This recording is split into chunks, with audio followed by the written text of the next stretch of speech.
Welcome to the Global Medical Device Podcast, where today's brightest minds in the medical device industry go to get their most useful and actionable insider knowledge direct from some of the world's leading medical device experts and companies.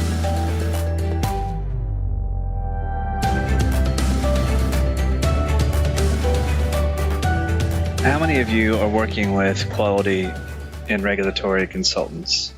Are you asking your consultants the right questions before you hire them to do work for you, whether that be implement a quality system or put together a 510K? Well, you're going to hear from a couple of pros, myself included, on this episode of the Global Medical Device Podcast, where I talked to Allison Komiyama. Allison's with Acknowledge Regulatory Strategies. She's been doing this a long time as well and does a lot of consulting. So she and I talk a little bit about some of the tips and pointers and key questions that you should consider before hiring consultants to help you with quality and regulatory work. Hello, and welcome to the Global Medical Device Podcast. Last time I got to talk with our guest today, we had a great time. I'm just going to confess, every time I talk with Allison Komiyama from Acknowledge Regulatory Strategies, she and I we find ourselves laughing. And folks, I guess that's good because you got a quality person and a regulatory person who are having a good time with what we're doing. And Allison, welcome to the Global Medical Device Podcast. Thanks, John. Thanks for having me back. Well, you threw out this idea recently, and I think it's a good one. Like, what questions should I, as a medical device company, be asking when I'm looking for a consultant? And it's really kind of insightful, and I think it's important too, because there's a lot of important aspects of that. So I know you had some initial ideas about what you had in mind when you threw that idea out. So what are you thinking about this? Sure. And I guess it was the past 2 weeks, I've had many calls. I think everyone's all of a sudden coming to, I don't know, was there a big milestone that people hit and fundraising that just happened? Because I feel like all of a sudden people are looking for regulatory consulting. So, yeah. And that's sort of what brought the topic to the forefront of my mind. I just feel like I deal with a lot of small startups and a lot of medical device companies that are, shopping around for regulatory consultants. And I think I'd love to hear your opinion too about, the quality side of things, because I sometimes feel like they're asking the wrong questions. And so part of my job in that, half an hour to an hour, free conversation, consulting hour that I give is just to sort of talk about, hey, don't just stop here. I'd love for you to use me as your regulatory person, but I encourage you to go out and talk to 2, 3, 4 more people. Right. That, get their opinion on your device. I might not be the right fit, and ask the right questions. And so I try and supply them with some questions that they can take and, use for other consultants and figure out, where's the right consultant for me. Yeah. So you said sometimes you get asked questions and you're like, dude, you're not even asking the right question. So does something jump to the top of your mind as an example of a question that may not be the right question? Especially for FDA regulatory submissions, I think one of the questions I get is that I just don't think is really the right one to ask or start with is, have you done a submission for this exact type of device? Because I do, some companies will find our consulting company through going through the FDA database and finding, looking at the predicates, looking at their competitors and saying, oh, hey, Allison, or somebody over at Acknowledge Regulatory Strategies did a 510K for this, our predicate. So let's call her up. And well, that's a great idea. It's like, okay, yeah, we have familiarity in that product device type. The issue with that is, that's not always the right fit still. I think the question to ask is, how many submissions have you worked on recently? Because I do think the regulations change. While the 510K process has been around for a long time, the regulations change weekly sometimes, right? So, FDA keeps their interpretation, evolving, right? Right. Exactly. So, one time I even gave another a small company that called us up. I said, hey, I don't think I'm actually the right fit for you. Here are 3 other consultants just based on the type of device you have that I think would be a better fit, because I know they do a lot of submissions that might include the type of testing that you're looking at doing. So I think asking, how familiar are you with the type of submission that we're going to need. Of course, price is important, but I don't think that should be the only thing. Of course, you want to pay more if you know the job's going to get done correctly and get through FDA faster, right? Yeah. So, just understanding the comfort that your consultant has with those types of submissions. I think with that said, I think also just being comfortable with your consultant. You have to like the person you're dealing with. Oh, for sure. I sometimes feel like companies will come to me and say, hey, we had a consultant and they've fought us. They pushed us and had us do these things that we didn't really feel comfortable doing. And now we've gotten this horrible NSE letter from FDA. Can you help us? We think part of the issue might have been the consultant. And so, I always question, what went down, what happened, but at the same time, you have to have a good rapport with your consultant and know that they're going to be a good liaison for you with the agency, and also that they're just going to be kind of a coach for you as well. No, those are really good points. Folks, when you bring a consultant on board, the consultant you should view them as an extension of your team. At least in my experience, I consulted for 10 years before starting Greenlight. And I never liked the word consultant personally, because I think it has a lot of negative connotations, as a lot of baggage.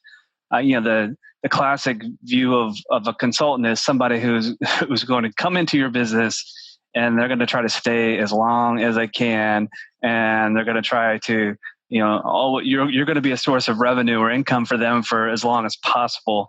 And if your consultant isn't adding value to the thing that you're doing, then it's probably not a real good fit. If they're just they're part of your team, and they need to feel like part of your team. They shouldn't feel like an expense that you have to incur because you've signed a long-term contract with them. That's very well said. Yeah. You want to have them feel like they're part of your team. They care about your device. They care about what you're trying to do and the goals of your company and your mission statement. So I'm always curious to find out, like, okay, what are you trying to do? What's your long, goals for this company, for this device? I also like to always understand the backstory of the device. Oftentimes, right, for a lot of these companies that have, that might be a small startup or that have one product that they are, it's a team of 3 or 4 people. This is sometimes their PhD project, right? This is sometimes their baby that they're trying to get to FDA. And it's if I'm going to hold your baby, I'm going to take care of it. I'm not going to, I don't want someone to be like, throw the kid around. So, and I think consultants, especially in the regulatory field, I don't know, I think it's such a cool space to be in, because I find consultants are very collaborative.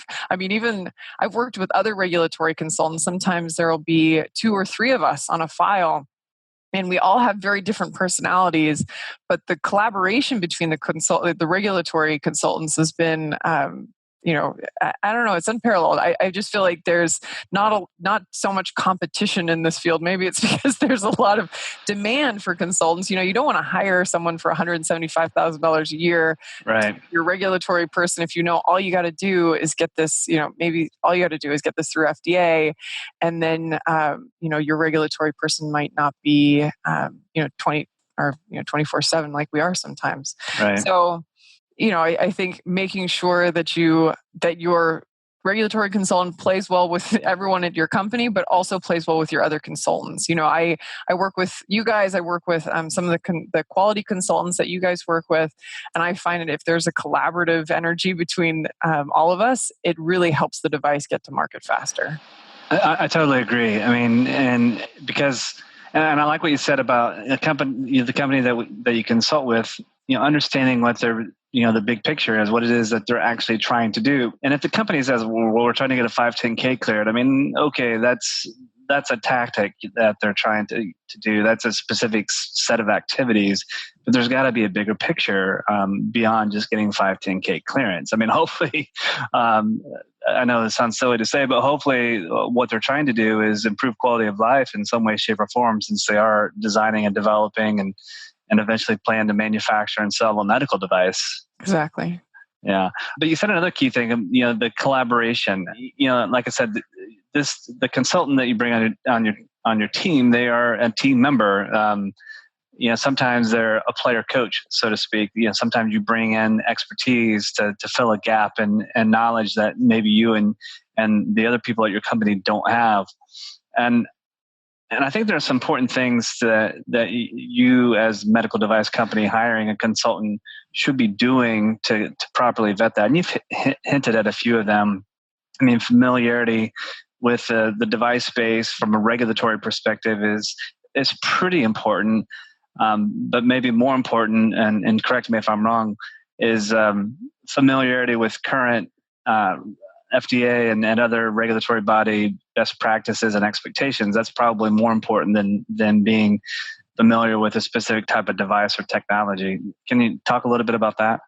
Yeah, absolutely. I think if you looked at the guidance documents that have been recently coming out from FDA, they've had a big push in the past 4 or 5 years, and I think this has a lot to do with the user fee or the MDUFA goals that they're pushing forward with. Is they really are trying to make sure that FDA guidance is getting to industry and also to FDA reviewers and to the medical device manufacturers themselves faster, so we all can be on the same page and understand what the expectations are for these files or for specific devices. I mean, they do have device specific guidance.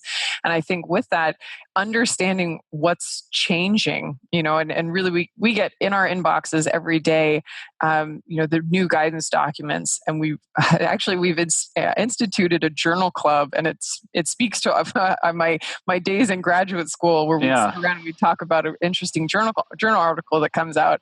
We do a guidance journal club. And so every guidance that comes out, we sit around, everyone reads it beforehand. We come with questions and we talk about the guidance documents, because I feel like that helps internally at the company here. We understand how that's going to impact our clients.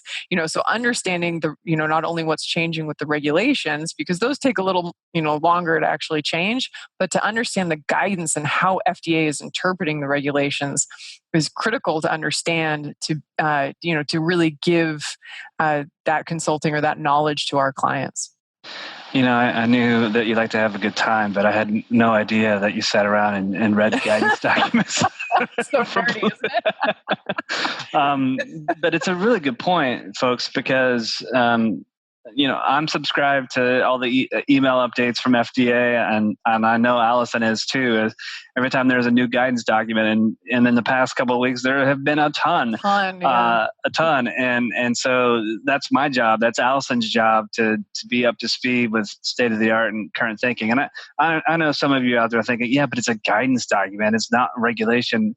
Okay, let me paint a picture for you. Yeah, theoretically, you are correct. The regulation is the quote law, but the guidance. Some people are like, oh, it's optional. Okay, it is represents the current interpretation of the law from the agency. So it's not really optional, So just keep that in mind. It is an accepted best practice that is folks at the FDA and oftentimes folks in industry have collaborated on to define these guidances, these best practices, these expected behaviors. So they're not really optional. Yeah. And I would even say the draft guidances. I mean, sometimes we'll find a draft guidance from 2010, it's like, hang on, so why is this still in draft format? But FDA reviewers will still use it. I mean, which is great for us. I feel like even if there's draft, if there's something out there that we can understand better how the agency is thinking about things, it really can benefit, our process. So, yeah, I think staying up to date with those and understanding how FDA is interpreting the regulations is, very valuable. Yeah, in my world, I sometimes hear stories. Sometimes I am the recipient of the story, but about and you've had it as well. You mentioned a couple even today, but the consulting experience gone bad, and folks, I assure you, there are people out here in the quality and regulatory space who provide fantastic consulting services that our interest is to help you learn what you need to learn, to help ensure that your company has the necessary processes and procedures and documentation in place, and ultimately to help you get your product to market, and ideally make sure that that product is as safe and as effective as it can possibly be. But I hear stories about, oh, I worked with this guy or this gal, and I originally hired that person because they said they have 29 years of experience, and I'm like, well, what else did you ask? I'm like, well, they've been doing it for 29 years. And I'm like, okay, you got to go, you got to dig below the surface. You can't just stop there. You have to understand. All right, number one is, any of those 29 years of experience, do they pertain to anything that you need them to do? Just because they've been in the industry and they've been around for a while doesn't automatically make them a good candidate. No, absolutely. I think even when you're looking at contract manufacturers, right, it's important to know, are they comfortable with medical devices? There are a lot of contract manufacturers that are breaking into the space, which is fabulous. I mean, I think it's been good to have the the breadth of different types of manufacturers out there, because you want to shop around and find the right one for you. But just because you have a ton of experience, or many years of experience, make sure it's the right type of experience for your company. Yeah, and check references. Yeah, every consultant, every contract manufacturer. Do your homework. There are review sites that are out there that you can find, for some of the larger firms and larger organizations. But even with that, every consultant should have, a body of knowledge, a list of customers that they're willing to provide to you upon request as a reference. And make sure that when you get that reference, that you're trying to compare that customer reference. Ideally, you want them to be as close to apples and apples as what you're wanting from this particular consulting resource. And if not, try to find another customer reference that can kind of match similar circumstances that you're in. But really get your finger on the pulse. Really try to understand who this person is, because you're going to spend a decent amount of money with them. They're going to be doing things for your business that are going to be put in front of FDA, and the worst possible outcome, specifically for things like submissions, is you get that NSE letter and you got to start all the way over. That's no fun. I mean, I know you're going to help this company out that got the NSE letter, but oh my goodness, I mean, consultants don't like to do that. I mean, I whenever I got called to pick up a flaming dog turd from something else that went bad, it's not fun. Yeah, absolutely. All right, so I've hit you with a couple of things. What questions do you have for me from more of the quality side of things? So I'm very honest when people come to me and say, well, can you also do our quality system for us? And that was a service that we used to provide. And honestly, we just weren't doing enough of them, right? We weren't implementing enough quality systems that I didn't feel comfortable saying, all right, yeah, sure, we can do that for you. Because I think their needs are better met by someone who does quality systems day in and day out. One of the things that I do recommend is that they, talk to, again, multiple consultants, try and find the right fit.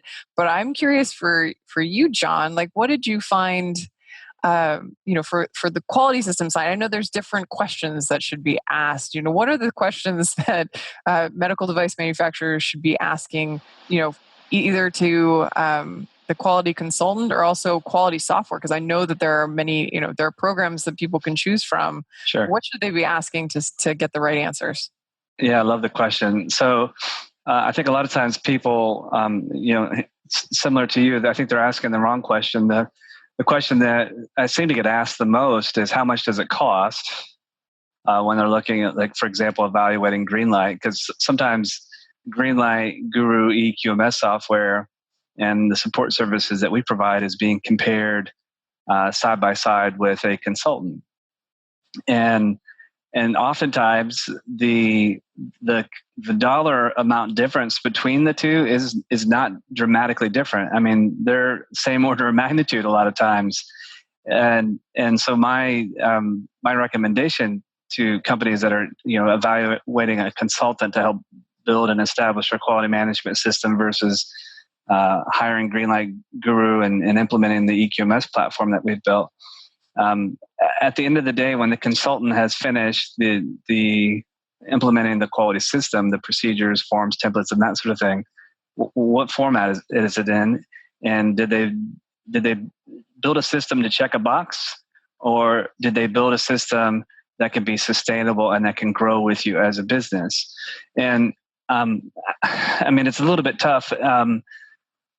This might be a somewhat controversial response, but if you're working with a consultant that is only interested in getting a paycheck, that's only interested in checking the box, that's only interested in helping you get ISO certification, and not interested in helping teach you what you need to know for your quality system to be managed and maintained by you and your executive team, they're doing you a disservice. Yes, they may accomplish that initial objective to get that certification or get through this audit or inspection or whatever the case may be.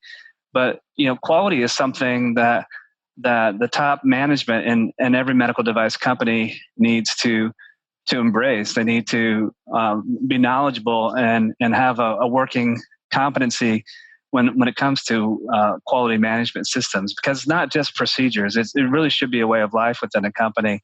And, to your point earlier as well, Greenlight, we have a whole host of partners that we work with. Some of the companies we work with, they're just looking for, a solution. They've got the in-house expertise. Other times they want, excuse the expression, a little bit more hand-holding through the process. And, sometimes the Greenlight Guru team can help do some of that hand-holding. Sometimes they need a lot more hand-holding than we're equipped for internally. So we'll partner with a quality system consultant. There are plenty of people in that regard. So I think it's really about, making sure that the source or the solution that you choose is going to be there for you and grow with you as a company, not just check a box. That's really the first thing that I think is really important. Yeah, that's very interesting, because I've done some quality audits of companies, and what I found one of the hardest things for small medical device manufacturers in particular is that they would end up with this quality system that was massive, and it was like, who did you use? It was like this one size fits all quality system, but it was built for a company that had 500 products, but they only had one thing. It was like, oh my gosh, the amount of burden that consultant has put on your company. And it's hard to back out of that, right? I mean, At least that's my understanding. It's like, oh my gosh, to try and get rid of some of this burden is way more, it's going to take you a lot more time than you had expected. And that's been hard for me, looking at, here are the documents I need, but it takes, 5 change orders and an act of God for something to come through and be updated in the quality system. Yeah. And that kind of reminds me of another common thing that I've come across throughout my career. And I'm not saying these are good people. Don't mishear me. But sometimes when I hear a startup, it's like, oh, I hired this consultant that's going to help build my quality system, and the person worked for Medtronic or J&J or Boston Scientific. They've worked for them for 29 years. Keep going back to 29. I don't know what the number 29 means, but those are all great companies, right? It's like, that's great, but yeah. So then I'm like, probably knows their stuff. Probably knows, the regulations inside and out. However, have any of those people ever built a quality management system for your 3-person startup? Yeah. Because there's a difference. And to your point, if they bring the Medtronic way of doing things to your 3-person startup, every document that you implement is going to require 5 different change orders, or this burden that really is not going to fit your business. It's going to cripple your business. It's going to stifle, certainly productivity. It's going to create a lot of red tape, a lot of bureaucracy. And I think that sometimes this is why people don't like quality systems. This is why they don't like regulations, not because the regulations are bad, but because their particular experience with respect to how it was implemented within their company wasn't right sized for that company. Yeah, perfectly said. I agree. Yeah, I was going to say the other part of the you asked, so that if sometimes Greenlight is compared against other software tools that are out there, and I guess just buyer beware that a lot of the options that are in front of you. I mean, you can go the low cost, low barrier to entry price point. There's certainly some options there that are available. You can also spend a little bit more, but the key thing that you'll need to factor in is how much time are you going to have to spend customizing and configuring that software tool to meet your needs. Mm-hmm. If you're willing to spend the 6, 9, sometimes 12 months to customize and configure that software to meet your needs, do you have the expertise that you need to do it? If you have that expertise, if you're spending that much time, effort, and energy customizing and configuring a software tool, what is not getting done? I mean, is your product submission going to be delayed? So those are 3 questions that I think are really important for people to get a firm understanding of that. And that's one of the things that I do think makes us different at Greenlight is, we're ready out of the box. There's no customization, no configuration required. We have different packages available where, we can augment your in-house knowledge on quality. If you need something more than we're providing, again, we're working with different partners. If you need regulatory resources, we're going to give Allison and Acknowledge Regulatory Strategies a ring and get you in touch with her and her team as well. So, it's really, trying to build a system that's right sized, but can scale and grow. Yeah, and I think you guys provide, what I love is the wealth of information that you guys have for free on your website. I check in just to see what new blogs that you've put up, and they've been very valuable for my customers as well, which is that's great to hear. Yeah. Great I think you brought up a funny point, or something that made me think of a funny story about, their first question is often like, how much is this going to cost me? And that's a fair question, right? Like everyone wants to know, sure, how long is this going to take and how much is it going to cost me?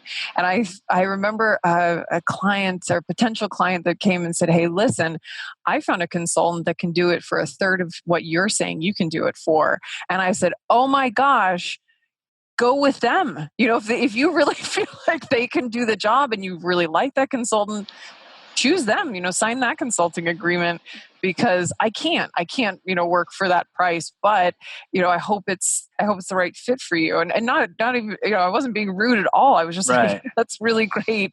And, let me know if you need help, but otherwise go forward. Yeah. I just wonder, for some of the work, you got to make sure that you're getting the quality work that you deserve for your product, right? It's like, again, if this is your baby, make sure that you're vetting multiple, consultants and figuring out who's the right fit for me. They might not be necessarily the cheapest, they might be the $900 an hour consultant, but if you feel comfortable with them, then spend the money to get the work done right the first time. Yeah, I think that's important. I mean, sometimes that the cheapest solution seems attractive. But again, buyer beware a little bit, because the low cost option isn't always the best option, because what's hidden in, sometimes, not always, but oftentimes what's hidden in that low cost option is it may take that person or that tool or that choice that you make. It may take you 3 or 4 times longer right. With that option, and so pretty soon, even though it seemed like it was going to be less expensive in the beginning, it becomes the most expensive choice that you could have made, rather than going with the value is the toughest thing to measure, and it is a really, in my world, in Allison's world, demonstrating that value, demonstrating that return on investment is a tricky thing. We all say we're going to help you get your product to market faster, but how are you ever going to measure that? Yeah, because we're dealing with uncertainties like FDA sometimes. So yeah, but it really comes down to, you just got to do your homework. Yeah. Another question for you, because I get this a lot when I ask a company, hey, how's your quality system? Have you been working on your design controls? And they say, oh yeah, we have everything in Excel. And, we're just going to do that Oh my gosh. forever. How do you respond to that when a potential customer says that to you? Well, I lived that dream for, probably 15 years of my career before starting Greenlight, where, and I go back to the story. I was like 20, I think I was 23, first job out of school, product development engineer. And I was working on some sort of central venous catheter device. And I was project manager. And it was the first project that, as project manager, that I was under my watch that was going to be submitted as a 510K. And this is back in the late 90s, so I'm dating myself a little bit. But we didn't. A traceability matrix wasn't. It was very uncommon. Let's just say it wasn't an expected best practice. Then we've had file cabinets with drawers and binders and. We typed Word documents and Excel documents and things like that, but everything found its way into a paper format and into a binder. And I just had this feeling or this idea. It was my first 510K. I wanted to make sure everything was good, and so I thought I invented a traceability matrix. And so I lined up my user needs and inputs and outputs and all my design controls to make sure there were no gaps, basically. And this was a week before the 510K submission. So pretty late in the process. And, we were putting together, all the different sections of the 510K. And I had discovered a huge gap. And you'll appreciate this from your background. I had forgotten to do a particular biocompatibility test.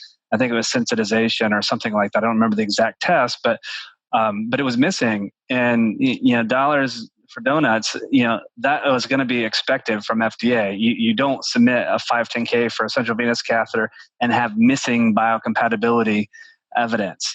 So I had to go tell my boss that I had forgotten it, and that it was going to be an 8-week test, and it was going to cost like $15,000.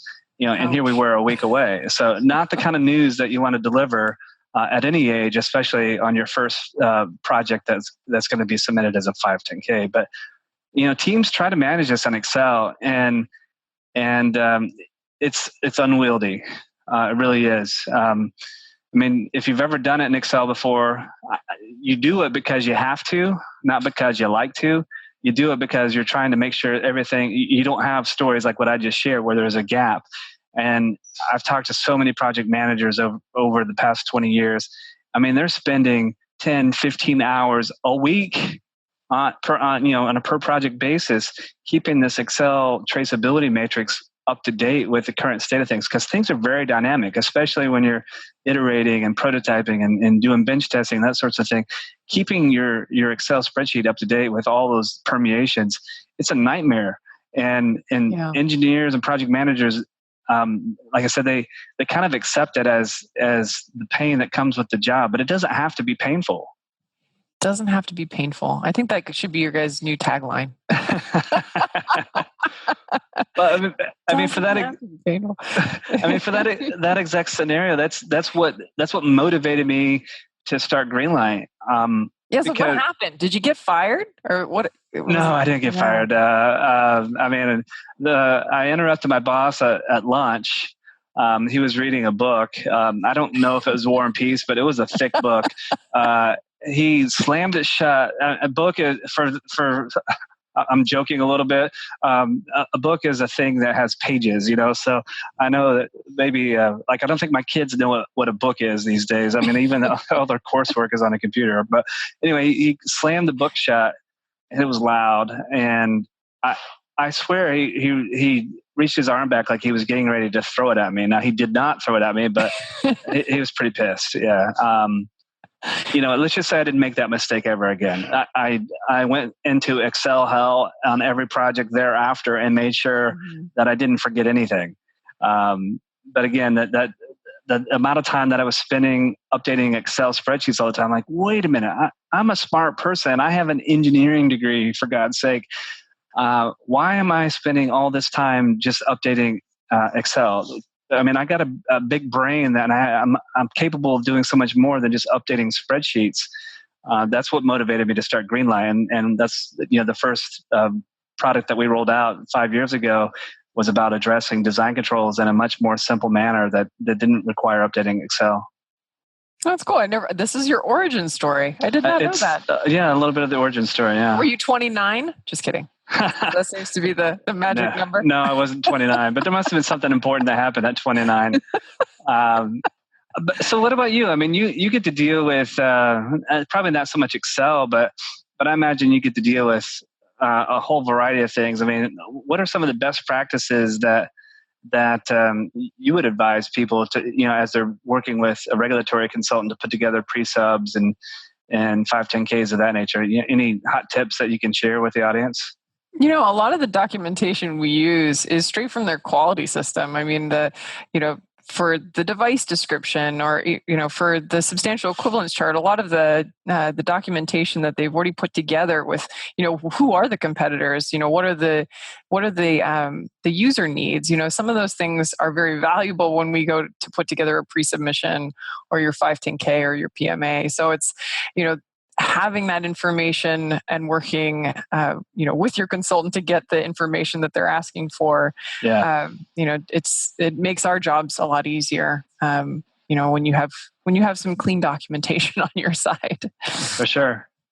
And folks, I think one of the things I just heard Allison say, I mean, sometimes, correct me if I'm wrong, but she's working from documents that are in your quality system. So that implies that you have one. And this is something that it kind of irks me, if I'm being honest. I'll talk to a company and they're like, well, it's what you have at Greenlight is cool. And, I get the design control workflow that you have and risk and all that sort of thing. But we haven't really started formally documenting that yet. We're keeping some good lab notebooks, and the next milestone that we're focused on is our 510K submission, and we'll get to the design history file and the design controls after we do our 510K, and it just drives me crazy. So I don't know if that drives you crazy or not, but it really does irk me. So do you have any thoughts about that? Yeah, no, there are a number of companies that are like, 510K is our first milestone, and then we're going to put our, design controls and our design history file together. And it's like, oh, okay, that's terrifying.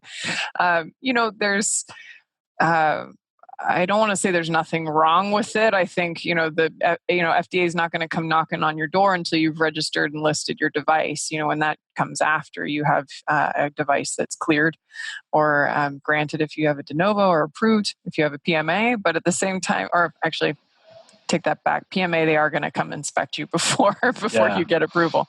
But to have a working quality system, or even just the start of one that you've, started to put together at least with your design controls, can really help you, once you get that clearance, to go market the next day. You could really turn things around and have everything ready to go. And I think it's, you do yourself a disservice by not even thinking about your quality system before your FDA submission time. So yeah, and I think the part that irks me about it is I've seen it too many times, and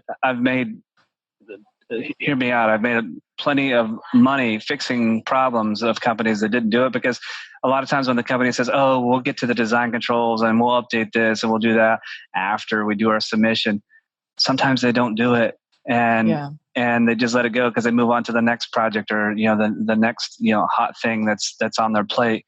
And the best time to document all of your design control activities is while they're happening, not after the fact. That's the whole premise behind design controls is to be iterative with you, to be a tool for you to collaborate with your product development project team. And like I said, I've been called in many times over the years, company had an FDA inspection, and if you get a 510K device that it's your first device, eventually you will have an inspection. Yes. You may not believe me, you may not believe Allison, but it will happen. And if it's your first product, of course they're going on that inspection. They are going to evaluate your quality management system. You don't have to believe me. You can wait and see. But they are also going to look at your design history file. And if you don't have one, that's going to be a significant red flag. Most definitely a 483. Could even escalate above and beyond that. And like I said, I've been called many times from companies in that situation, and they need to remediate and retrospectively document design control activities, and that's not fun. That's not a fun activity as a consultant, and as a company, I hope that you don't put yourself in that position. Yeah, I don't know about you, but my memory, I take notes of, for any phone call, because I sometimes can't remember some of the stuff that I, talked on the phone about yesterday. I know. So tomorrow I might not remember this call. Sorry, I Jon. know. That's okay. We'll record it and it'll be available for you to listen to anytime you want. Remind myself. I mean, that's the crazy thing, is trying to retrospectively put together a design history file. Like, when was that conversation that we talked about that design or that user need? And then when was that? It's like, oh my gosh, I'm not going to remember any of that stuff. And it's, there's one of the design control clauses, design and development planning. How in the world can you plan something after it's already happened? I mean, I guess your planning should be very good at that point. But anyway, any other thoughts that you want to share about questions or things that people should consider before they bring on a consultant?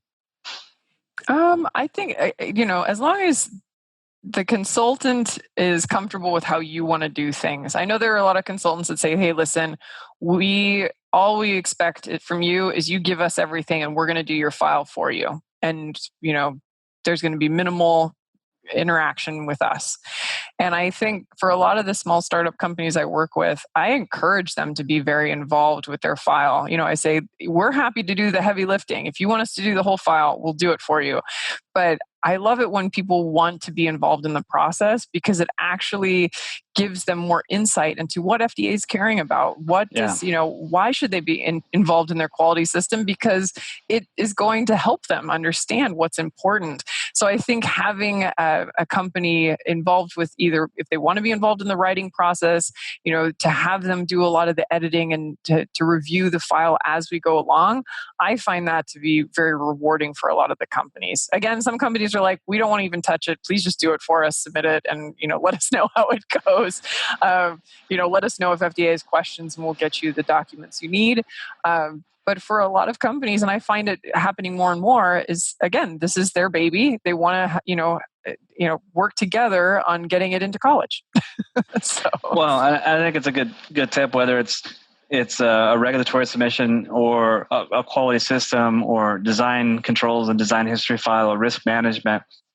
You as a medical device company, it is in your best interest to be an active participant in that, because like I said, you will be, and not that I'm not trying to strike fear in your minds here, but do realize that you will have audits and inspections by suppliers, by customers, by regulatory agencies. And there's a good chance that Allison nor I will be there when that happens. So if you're relying on us to contain and retain that knowledge, and we're not there when those types of events happen, it's going to raise a lot of those red flags during those audit situations. So do yourself a favor and be an active participant. Well, Allison, like I said, I can't wait till we do this again, and I'm sure, I don't know what we're going to talk about, but I'm sure we'll have a good time. I want to thank Allison Komiyama. Allison is with Acknowledge Regulatory Strategies. You can learn more about her and her consulting practice on the beautiful internet, acknowledge-rs.com. Allison, thank you so much. Jon, thank you.